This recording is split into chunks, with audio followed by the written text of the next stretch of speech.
보조국사 진울 스님의 수심결, 마음 닦는 비결을 함께 공부하는 도산입니다. 반갑습니다. 오늘은 수심결의 제5장 뭘로 깨닫고 점차 닦는다에 대해서 살펴보겠습니다. 본문 내용이 좀 짧으니까 본문 내용을 전체를 한번 쭉 읽어보겠습니다. 묻기를 스님께서 도노와 점수의 두 문은 모든 성인들이 지나오신 길이라고 말씀하셨는데 깨달음이 이미 뭘로 깨달은 것이라면 어찌 점차 닦음을 빌리겠으며 닦음이 만일 점차 닦는 것이라면 어찌 뭘로 깨달았다고 말하겠습니까? 도노와 점수의 두 가지 뜻을 거듭 설명해서 남은 의혹을 끊게 하소서.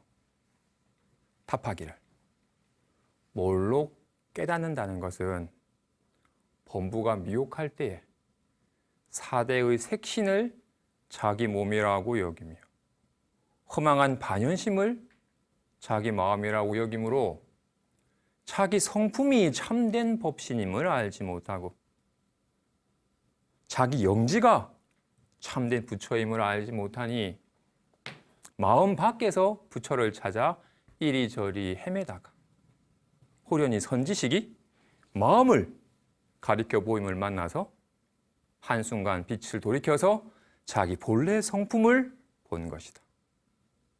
이 성품에는 원래 번뇌가 없고 무루의 지성이 본래 스스로 부족하여 모든 부처님과 더불어 다르지 않으니 이를 뭘로 깨닫는다고 말하는 것이다.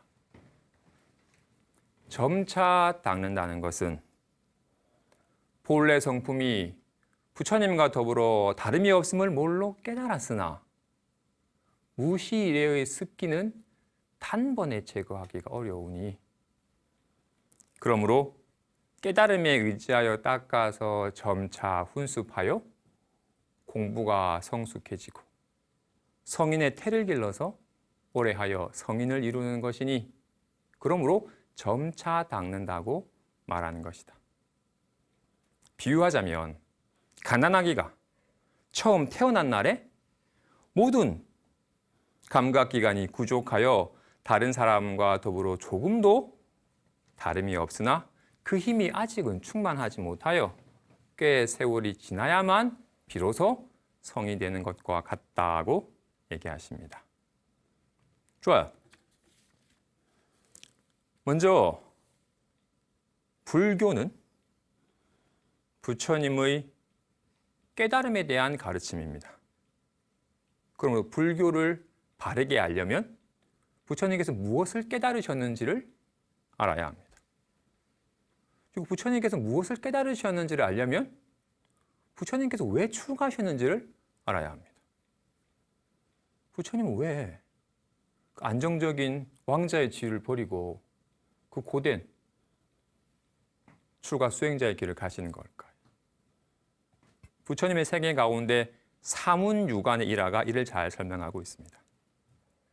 태자가 동쪽 문을 나섰을 때에 늙은이를 만났습니다. 세월이 지나서 늙은이는 온 머리 백발이 되고 이빨은 다 빠지고 무릎에 힘이 없어가지고 걷기가 힘들어서 정말로 힘들게 걸어가니 지나가는 이들이 빨리 좀 지나가라고 다그치니 급한 마음에 빨리 지나가다가 확 넘어져 버리고 힘겹게 일어나가지고 막 급하게 나가는 모습이 너무나도 처량하고 초라해 보여요. 참 늙는다는 건 참 서글프고 초라한 일이구나. 나 또한 어찌 늙지 않을 수 있으랴. 나 또한 저런 늙음의 고통을 겪게 될 텐데 어찌 이를 남의 일인 양 생각하고 저버린 채 지금의 짧은 젊음을 누릴 수 있으랴 하고는 이 늙음의 고통에 대해서 깊은 사유를 하세요. 그러다 이번에는 남쪽 문을 나섰을 때에 병든 자를 만나요.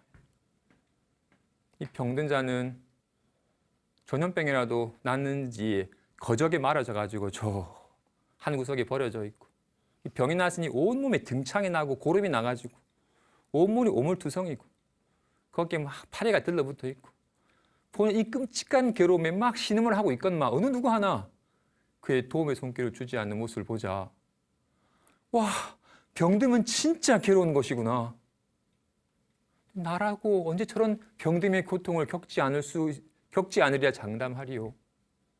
잠시 이런 건강의 모습을 어찌 만끽하려 할 수 있으랴. 나도 언젠가 저렇게 병듦의 고통을 겪을 수 있거늘 하고는 인생의 수시로 언제 닥칠지 모르는 이 병듦의 고통에 대해서 괴로운 일이구나라고 생각을 하세요.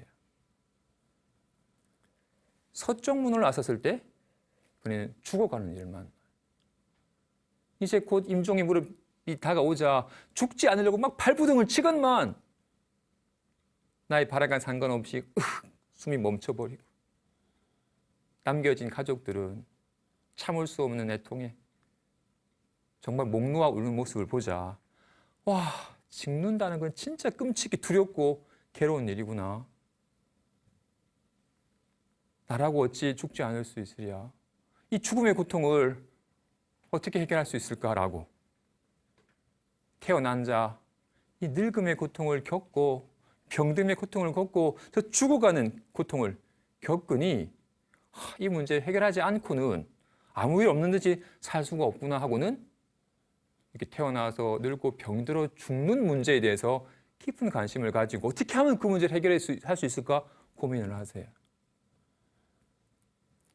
부왕이 보니 태자가 안 그래도 세상적인 것에 안주하지 아니하고 뭔가 더 큰 뜻을 품고 있는 기질이 있었던지라 이런 일을 계기로 왕위를 버리고 성을 떠나서 출가해 버릴까 싶어서 걱정이 되는 거예요.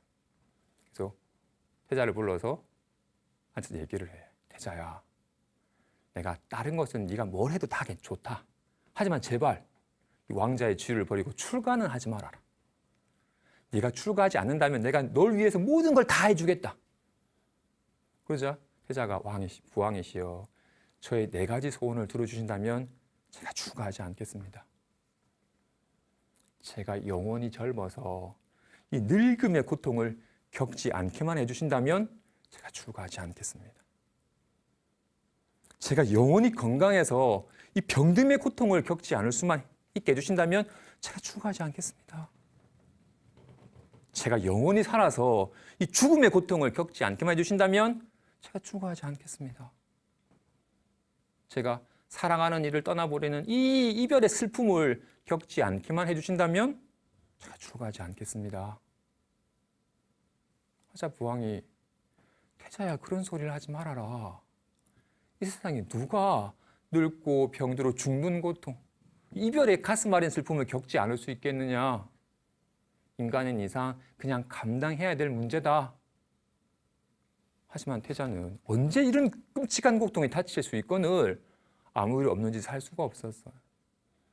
어떻게 하면 이 생로병사, 이 우비코네의 문제를 해결할 수 있을까 깊은 관심을 가졌고, 어느 날 동쪽 문을 나섰을 때 그런 생로문자의 문제를 해결하고자 출가하신 수행자를 만나게 되었고, 아, 이 길이 내가 갈 길이구나라는 확신을 갖고는 성을 떠나 출가자의 길을 가시게 돼요. 그리고는 보리수 아래에서 새벽 동쪽 안에 샛별이 반짝이는 것을 보는 순간 몰록 깨달음을 얻어서 이렇게 생로병사 우비고네의 문제를 해결하셨어요. 뭘 깨달으신 걸까요? 나도 부처님처럼 늙고 병들어 죽는 괴로움, 근심 걱정하고 슬퍼하는 슬픔에 사로잡힌 괴로움의 문제는 태자만의 문제가 아니라 모든 이의 문제고 나의 문제이니 나 또한 늙고 병들어 죽거나 근심하고 슬픔하는 괴로움에서 벗어날 수 있는 길이 있다면 나도 알고 싶다 합니다. 그죠? 여기 수신길에서 다음과 같이 얘기하네요. 몰록 깨닫는다는 것은 법무가 미혹할 때 사대의 색신을 자기 몸이라고 여기고 이 경계를 반연한 반연심을 자기 마음이라고 여기기 때문에 생로병사와 오비고네의 괴로움을 겪는 것이다. 그러다가 몰록 자기 본래 성품을 깨달으니 이건 본래 생겨남이 없고 사라지지도 아니하며 온갖 인연에 감응하되 물들지 아니하니 자기 본래 성품을 깨달을 때 비로소 생로병사와 우비고뇌의 문제가 근본적으로 해결된다고 해결합니다. 이건 마치 제가 자주 비유를 드는 장자, 궁자의 비유에서 궁자가 자기 자신의 본래 면목을 잊어버린 채 자신이 비천한 자라 여기기 때문에 괜히 사서고생을 하다가 뭘로? 자기 본래 모습을 깨달으니 아무런 문제 없고 본래 모든 게 다 갖춰져 가지고 아무런 부족함이 없는 삶을 살 수 있게 된 것과 같은 겁니다. 뭘로 깨닫는다는 것은 자신의 본 모습을, 자기 본래 면목을, 자기 본래 성품을 깨닫는 겁니다. 근데 장자, 궁자의 비유에서도 안타깝게도 궁자가 자신의 자기 본래 모습을 잊어버린 채 자신을 비천한 자라고 여겨가지고 괜한 사서고생을 하고 온갖 것을 구해다니는 궁핍한 삶을 살게 됩니다. 그죠? 그와 같이 중생은 자기 본래 성품은 알지 못한 채 이 사대로 이루어진 색신이 자기 몸이고 온갖 상황을 반연한 마음 상태가 자기 마음이라 여기는지라 온갖 인연에 휘둘리는 삶을 살아요. 궁자가 자신의 본래 모습을 깨달으려면 내가 비천한 자가 아니었네. 내가 비천한 자를 여기는 것이 착각이었네라는 걸 알아서 그동안의 잘못된 믿음을 내려놓을 때 비로소 자신의 본래 모습을 자각하게 되는 것처럼 중생들 또한 기존에 이게 내 몸인데? 답답해. 이게 내 마음인데? 라고 이렇게 사대로 이루어진 몸과 경계를 반연한 마음 상태를 나라고 여기는 것이 착각임을 알아서 이 착각을 과감히 놓을 때 비로소 진짜 자기 본래 면목을 깨닫게 됩니다. 그래서 먼저 한번 살펴보죠. 우리는 철떡같이 믿고 있습니다. 그죠? 내가 예전에는 참 젊고 이뻤는데 세월이 지나니까 머리는 희끗해지고 얼굴엔 주름지고 나도 많이 늙었어. 요즘 관리 못했더니 몸이 병이 나가지고 너무 힘들어. 이래도 언젠간 죽겠지라고 늙고 병들어 죽을 듯한 괴로움을 느낍니다. 그죠? 내가 너랑 있을 땐 참 좋은데 쟤랑 있으면 짜증나라고 이렇게 상황 따라 경계 따라서 변하는 마음 상태에 따라서 괜히 즐거웠다가 괴로워하는 요동치는 삶을 삽니다. 그죠? 만일 사대의 색신이 자기 자신이라면 우리는 늙고 병들어 죽음에서 벗어날 길이 없어요. 상황을 반연한 마음 상태가 자신이라면 상황 따라서 근심 걱정을 하고 슬퍼할 수밖에 없어요. 근데 이것이 착각이라면 비로소 생로병사와 우비곤에서 벗어날 수 있는 희망이 보이네. 이게 착각이라면 살펴볼까요?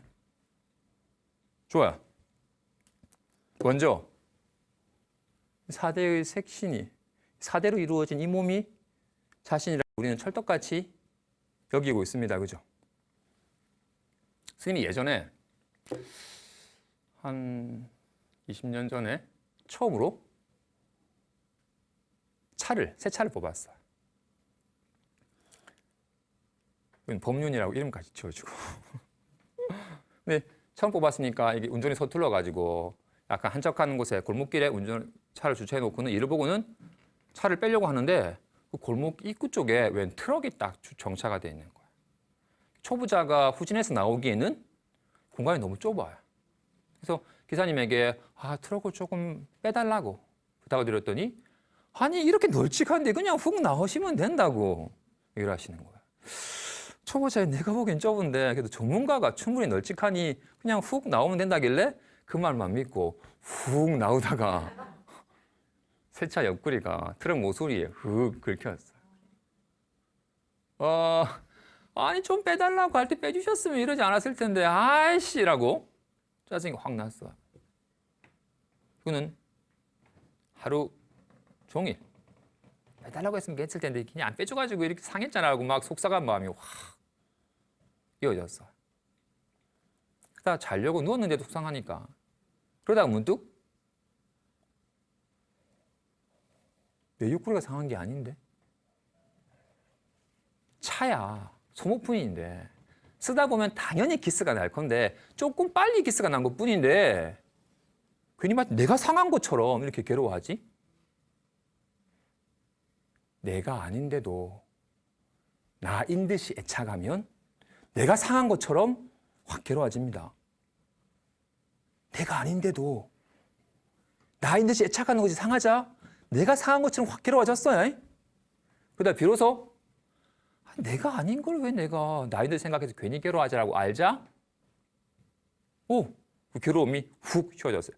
별로 괴로워할 일이 아닌데 괜한 집착 때문에 괜히 괴로워하는 거였으니까 에이 내가 괜히 내가 아닌 걸 나라고 착각해서 괜히 괴로웠구나 알아차리자 그 괴로움이 훅 쉬워졌어요.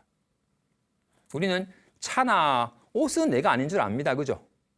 그런데 이 몸은 여실하게 나 아닌 것 같습니다. 한번 보죠. 먼저 여기에 볼펜이 있습니다. 그죠? 볼펜이 있죠? 진짜 볼펜이 있나요?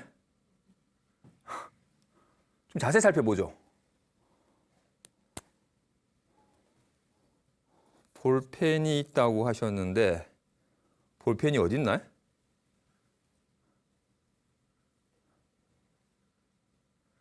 볼펜이 어디 있어요? 볼펜이라고 할 만한 게 있는 건 아니죠. 그냥 이 몸통, 심지, 이렇게 뚜껑이 이렇게 모여 있는 상태를 볼펜이라고 이름하는 것이지 볼펜이라고 할 만한 실체가 있는 건 아닙니다. 그죠? 그죠? 그냥 부분들이 있는 것이지. 그렇다면 지금 여기에 내 몸이라고 할 만한 것이 있는 건가요? 몸이 있는 건 아니죠.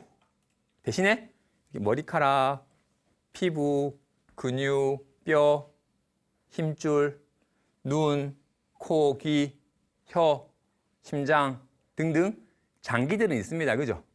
온갖 이 장기들이 이렇게 결합되는 상태를 우리가 몸이라고 이름하는 것이지 몸이라고 할 만한 것이 있는 것은 아닙니다. 그죠? 그죠? 이 몸이 내라고 말하는 건 적절하지 않네요.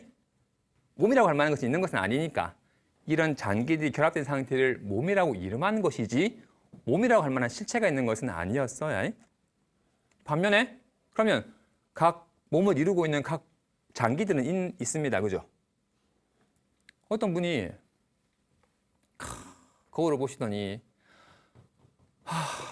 내가 참 젊었을 때는 머리숱도 많고 머리도 까맸는데 지금 거울을 보니까 머리숱이 덤성덤성 빠지고 머리가 희끗해지니까 내가 많이 늙었구나라고 무지무지 속상해하세요. 그런 경우 있죠. 그죠? 거울을 보면 머리가 덤성덤성 빠지고 머리가 희끗해지자 나도 많이 늙었구나라고 괴로워해. 머리카락이 나라고 여기네요. 그죠? 이분은 머리카락이 빛을 발해졌으니까 내가 늙었다고 여긴 거였어요. 머리카락이 난가요? 저 엊그제 삭발해서 며칠 전에 있던 머리카락이 지금은 없어요. 지금 머리카락을 다 삭발해서 버려버리면 내가 없나요? 머리카락이 없어져 버려도 내가 없진 않죠. 머리카락은 내가 아닙니다. 그죠? 엊그제 삭발한 지라 지금 그때는 맨들맨들 하더니 지금 약간 까칠까칠하네. 며칠 전에 없던 머리카락이 지금 이렇게 생겼어요. 제가 이틀 동안 밥을 많이 먹었더니 그 먹었던 밥들이 반찬이랑 음식물들이 이렇게 후 소화가 되어서 머리카락으로 나타난 겁니다. 그죠? 얘는 며칠 전에는 얘는 부엌에 있던 쌀이고 국이고 반찬이었어요. 그놈이 지금 잠깐 이렇게 온 거니까. 그러다가 다시금 삭발해서 버려버리면 다시금 온갖 다른 것으로 나타나는 거니까. 머리카락은 내가 아니죠. 그죠? 그런데 아까 제가 차는 내가 아니건만 차를 나라고 여겨가지고 괜히 차가 상하자 내가 상한 것처럼 괜히 괴로운 것처럼 머리카락은 내가 아니건만 머리카락이 내라고 여기니까 머리카락이 희끗해지자 내가 늙은 내라고 괴로워하는 거야. 머리카락이 내가 아닙니다. 옷은 내가 아니죠. 그죠? 근데 아끼는 옷이 막 올이 나가거나 상하면 괴로워지죠. 내가 아닌데도 나한테서 애착을 하면. 확실히 내가 아닙니다. 그죠? 옷은 왜 내가 아니죠? 잠시 입어서 도움을 받고 쓰고는 있지만, 잠시 손님처럼 와서 여기 있지만 2년이 다음에 벗어버릴 수 있으니까. 옷을 벗어버려도 내가 없는 건 아니니까. 옷은 내가 아닙니다. 그죠? 마찬가지로 머리카락 또한 2년 따라 잠시 와서 이렇게 머리를 덮어주는 도움을 받고 있지만 2년이 닿으면 벗어버릴 수 있으니까 벗어버릴 수 있는 건 내가 아닙니다. 나라고 할 만한 건 늘 함께하는, 절대로 벗어버릴 수 없는, 늘 함께하는 것이 나입니다. 머리카락처럼 모든 장기는 다 떼내버릴 수 있죠. 그죠? 정말로 위가 없으면 너무나도 위의 도움으로 참 잘 살고 있지만 만약 위에 암이 생기면 덜어냅니다. 그죠? 해도 위를 덜어내도 내가 없진 않아요. 왜? 위는 손님처럼 잠시 와서 참 많은 도움을 주고는 있지만 나는 아니니까. 옷은 참 많은 도움을 주지만 벗어버릴 수 있으니까 내가 아닙니다. 그래서 이 몸을 이루고 있는 장기들은 다 2년 따라 음식물이 와서 각 장기가 되어서 참 많은 도움을 주고는 있지만 나는 아닙니다. 2년 따라 잠시 와서 머물다가 2년이 닿으면 가버리는 거니까. 가버리는 건, 왔다가 가는 건 손님이지 결코 내가 아닙니다. 이와 같이 4대의 색신은, 이렇게 지수화풍 4대로 이루어진 이 몸은 2년 따라 잠시 와서 머물러서 손님으로서 잘 대접하고 관리해야 될 것이지 나는 아니에요. 그래서 얼굴이 주름지는 걸 내가 주름진다고 착각하면 안 됩니다. 그런데 우리는 오랜 세월 동안 이게 나라고 여기는 마음이 짙은지라 이런 얘기가 선뜻 안 와닿을 수 있어요. 근데 정말로 깊이 참고해보면 정말 그렇구나. 내가 아닌 걸 나라고 여겨가지고 괜히 속상해하는 거였구나라는 게 훅 와닿습니다. 또한 우리는 경계를 반영하여 나타나는 마음 상태를 자기 마음이라고 여깁니다. 좋은 사람 만나서 기분 좋다라고 하면 자신이 좋다고 해요. 좋다, 기분 이렇게 좋다라고 할 때 내가 좋다라고 여기고, 싫은 사람 만나서 짜증나라고 하면 자신이 짜증났다고 여겨요. 이렇게 짜증난 마음 상태를 자신이라고 여깁니다. 그죠? 우리는 이렇게 경계를 반영한 마음 상태를 자신이라 여기는지라 좋은 경계를 만나면 자신이 좋아지고 나쁜 경계를 만나면 자신이 나빠진다라고 마음 상태를 자신이라고 여겨요. 그런데 답답해라는 마음 상태가 되었지만 답답하다는 마음 상태 한결같지 않죠? 잠깐 나타났다가 사라져 버리니까. 답답함이 사라지면 내가 없나요? 답답함은 내가 아니에요. 답답이라는 마음 상태는 내가 아닙니다. 답답이라는 마음 상태를 자신인 줄 알았어. 편안하다 해야 자신이 편안해진 줄 알았어요. 마음 상태는 허망하여 실체도 없어요, 이놈은. 실체도 없는 걸 아까 몸이라고 할 만한 것이 없는데 몸이 늙었네라고 여기고, 답답하게 할 만한 것이 없는데 내가 답답해졌다라고 여기는 잘못된 착각을 하고 살았습니다. 중생은 아직 깨닫지 못했다고 말하는 이유는, 중생은 이와 같은 4대로 이어진 색신을 자기 몸이라 여기고 경계를 반영한 마음 상태를 자기 마음이라고 철떡같이 믿고 있기 때문에 중생은 미혹하여 전도되었다. 자기 자신은 저버린 채 자기 자신이 아닌 것을 자기 자신이 착각하고 있다라고 말을 하는 겁니다. 그래서 먼저 반드시 이것이 착각인 줄 알아서 이것을 훅 놓아줘야 돼요. 궁자가, 그죠? 장자 궁자에 비해서 궁자가 아버지를 만났건만 자신의 본래 면목을 받아들이지 못했어요. 왜? 나는 비천한 자인데? 어휴, 저런 대골 같은 집이랑 안 맞아. 라고 스스로 가난한 곳에 가서 힘들게 고생을 했어. 왜? 자신은 비천한 자라고 여기는 잘못된 믿음을 계속 잘못된 믿음인지 모르고 착각인지 모르고 사실이라고 믿고 있었으니까. 마찬가지 우리 또한 이게 사들여진 몸이 아직 내가 많이 늙었네. 이제 편안하다. 이렇게 마음 상태를 자기라고 철떡같이 믿고 있어요. 내가 아닌 걸 지금 나라고 여기 있구나 하는 거 알아서 그 잘못된 믿음이 훅 내려놔줘야 됩니다. 좋아요. 아까 말한 것처럼 잠시 인연 따라와서 머물다가 다시 벗어버릴 수 있는 건 손님이지 내가 아닙니다. 그래서 옷은 내가 아니고 머리카락도 내가 아니고 손톱도 내가 아니고 피부도 내가 아니고 각 장기들은 다 인연 따라와서 음식물이 잠깐 장기로 나타나서 도움을 주지만 인연 따라서 보내버릴 수 있는 거니까 절대 내가 아닙니다. 마음 상태 또한 신난다라는 마음 상태 또한 잠깐 나타났다가 사라져버리니까 떨쳐버릴 수 있는 거니까 내가 아닙니다. 절대 보내버릴 수 없는, 그래서 언제 어디서 무엇을 하든 늘 함께 하는 게 참된 자신입니다. 절대 벗어버릴 수 없는 것. 지금 이렇게 본인 이렇게 보는 마음이 있습니다. 그죠? 이렇게 보는 성품이 있습니다. 그죠? 이건 여기서 빨리 팍 뛰어가 버리면 이놈이 없나요? 우리 너무 빨리 있다라고 여실하게 알잖아요. 아무도 없는 곳에 가면 아무도 없네라고 여실하게 알잖아요. 이건 어렸을 때도 있었고 지금도 있고 언제 어디서 무엇을 하든 늘 함께하니 이렇게 아는 성품이 자기 자신이라고.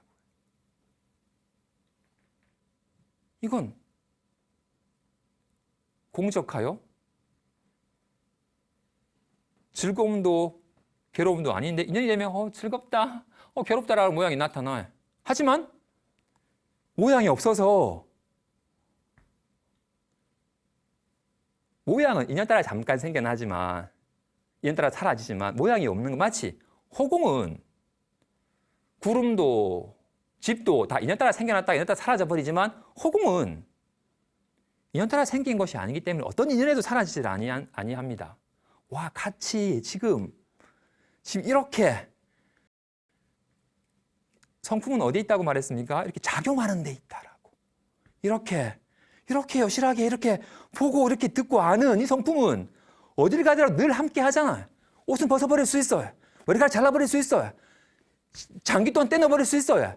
짜증나 기분도 떨쳐버릴 수 있어요. 하지만 어떻다 이건 어떻게 보내버릴 수가 없어. 이게 자기 자신이라고. 이것이 자기 본래 성품이라. 공적한데 묘하게 알아. 묘하게 알지만 답답한 줄 알지만 전혀 답답함에 물들지 아니해. 이와 같은 자기 본래 성품을 몰로 훅 깨달을 때 나는 본래 태어난 적도 늙지도 병들지도 사라지지도 않는구나. 근심, 걱정, 슬퍼해도 아무런 물림이 없구나라는 게 확 확인이 되어서 비로소 생로병사와 우비군의 문제가 근본적으로 해결이 됩니다. 생로병사와 우비군의 문제는 자기 자신을 잊어버린 채 이렇게 인연 따라와서 머물다가 가버리는 무상한 걸 알아여기기 때문에 괜히 태어나서 늙고 병들어 죽는다고 괴로워하는 것이며 인연 따라 잠깐 나타나는 마음 상태를 자기라고 여기니까 내가 지금은 근심, 걱정되고 슬퍼라고 아무런 문제 없는 자기 자신을 저버리고 허망한 걸 나라고 여겨서 괜한 괴로움을 겪은 겁니다. 궁자가 사서 고생을 한 겁니다. 자기 자신을 잊어버린 채 비천한 자라고 여겨가지고 어디 가면 따뜻한 밥 주고 잘 재워줄 거라고 스스로 힘든 곳을 찾아다니면서 고생을 하는 거예요. 궁자가 계속 자신을 비천한 자라고 여기면 계속 고달픈 삶에서 벗어날 길이 없습니다. 하지만 자신이 비천한 자라 여기던 것이 착각임을 알아서 허망한 착각만 훅 내려놓고 자신의 본래 모습을 바로 훅 깨우치면 비로소 본래 걸림없는 모든 게 다 갖춰져 있어서 본래 문제없는 삶이 곧장 실현이 됩니다. 이어서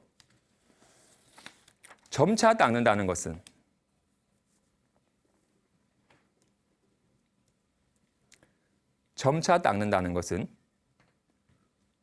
본래 성품이 부처님과 더불어 조금도 다름이 있지 않음을 몰로 깨달았으나 오랜 무시일의 습기는 단번에 제거하기가 어려우니 그러므로 깨달음에 의지하여 점차 닦아 익혀서 점차 훈습하여 공부가 성숙해지고 성인의 태를 길러서 오래하여 성인을 이루는 것이니 그러므로 점차 닦는다고 말하는 것이다 하고 합니다. 그러니까 장자, 궁자의 비유에서도 궁자가 비로소 내가 비천한 자라고 여기는 것이 잘못된 착각인 줄 알아서 점차 비천한 자로 여기던 잘못된 신념을 훅 놓아버리고 비로소 큰 뜻을 받아들일 수 있는 마음 상태가 되었으나 아직은 자신이 거처하는 낡고 왜소한 거처가 더 익숙한지라 계속 거기에 머물면서 계속 고생을 해요. 그래서 아버지가 이제 비로소 있는 그대로의 사실을 받아들일 수 있는 준비가 되었기 때문에 궁자를 불러서 직접 이 집안의 살림을 창고에 재물이 얼마가 있으며 누가 얼마나 내어갖고 얼마를 팔을 것이 있는지 모든 살림을 다 알아서 처리할 수 있도록 잘 훈련을 시킵니다. 그래서 점차 이제 이 자기 집에, 이 큰 집에 살림살이 점차 익숙해져서 더욱더 마음으로만 비천한 자라 여기던 착각이 사라졌을 뿐만 아니라 안 밖으로 이제 걸림없는 능력이 훅 갖추어지자 비로소 모든 사람들을 불러서 이 아이는 나의 아들이며 내가 가진 모든 것은 이 아이의 것입니다. 앞으로 모든 것을 다 이 아이가 할 것입니다 라고 비로소 선언을 한 것과 같이 비로소 이 성품이 있으니까 이렇게 답답해하기도 하고 반갑다 하기도 하고 온갖 작용을 놔두고 어떤 작용을 놔두어도 걸림없음을 몰로 깨달았으나 이건 부처님처럼 생겨나는 것도 아니고 사라지지도 않고 더러워지지도 않고 깨끗해지지도 않고 늘지도 않고 줄지도 않은 부처님과 조금도 다를 바 없는 성품이라는 걸 몰로 깨달았으나 오랜 세월 동안 답답하라는 건 어떡하지? 편했으면 좋겠어라고 여기는 이렇게 허망한 상을 구하는 식의 습기가 단번에 제거되는 것은 아니기 때문에 아까 경호 스님이 말씀하시기를 본래 성품이 부처님과 같음을 몰로 깨달았으나 여러 생의 습기가 참으로 깊구나. 마치 바람이 그쳤으나 파도가 여전히 출렁이듯이 성품이 드러났으나 여전히 망상에 침범하는구나라고 말씀하셨어요. 하지만 어떻다?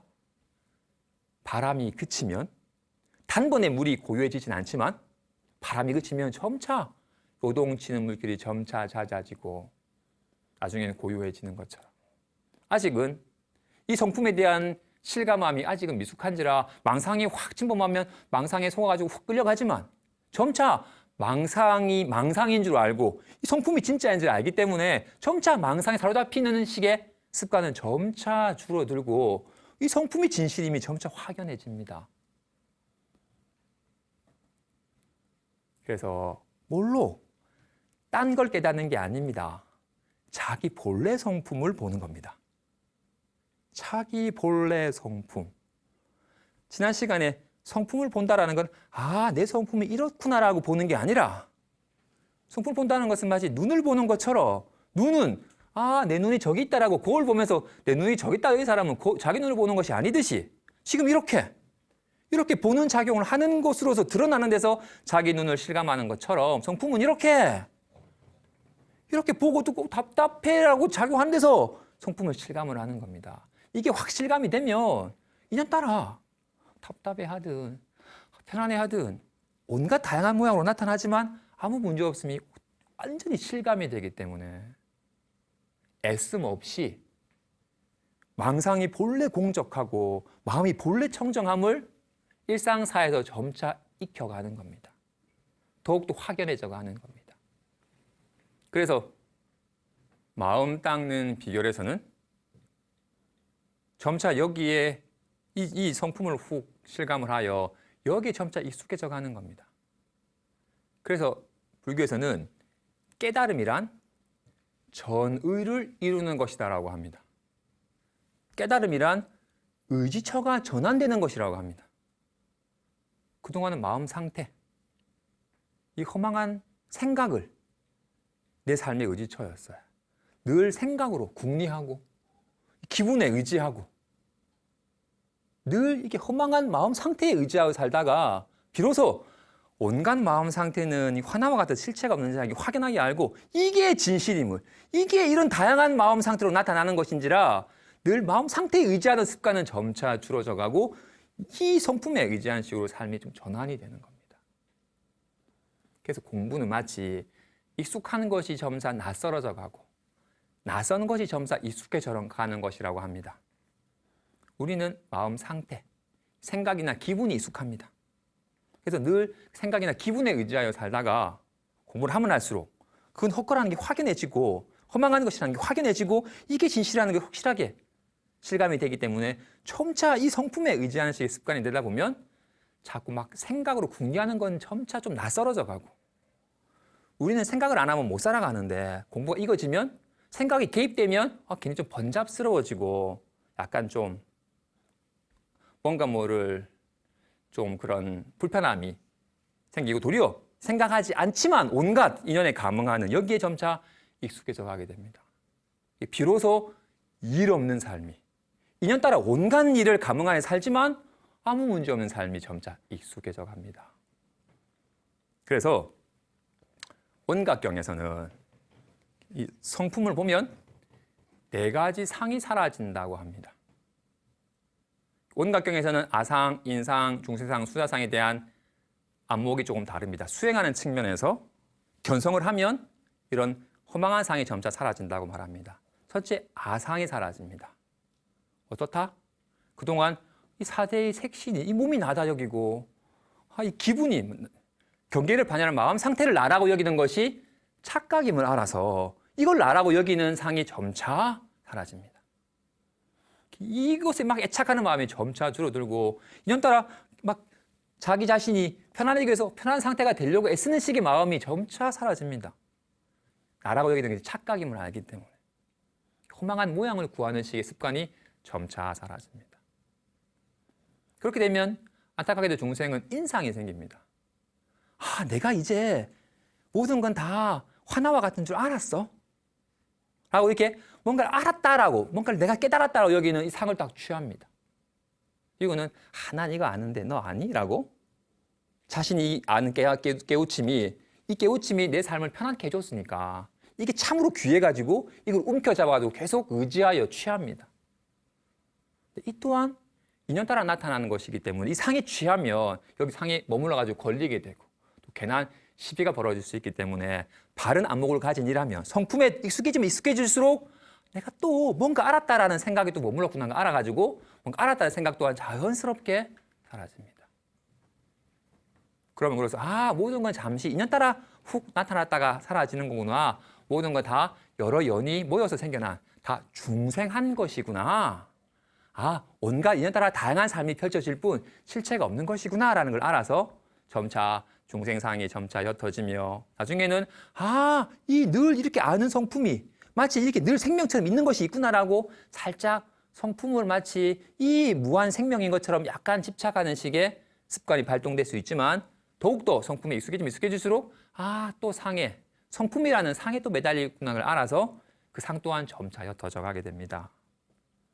이와 같이 뭘로 자기 본래 성품을 실감을 하고 이렇게 작용하는데도 자기 성품을 뭘로 실감을 하고 하지만 오래 세월 동안 닦였던 이 망상에 의지하는 습관이 단번에 사라지는 건 아닌지라 점차 여기 실감을 하면 할수록 모든 망상은 망상임을 허망한 상이라서 실체가 없는 헛거라는 것이 확연해지고 이것이 참 성품, 이것이 진실임이 이게 온갖 다양한 모양으로 나타나는지라 모양은 허망한 것이고 이것이 진실임이 더욱더 확연해지게 되고 공부가 점차 익어져서 능히 성인의 태가 자라서 점차 성인이 되어가는 겁니다.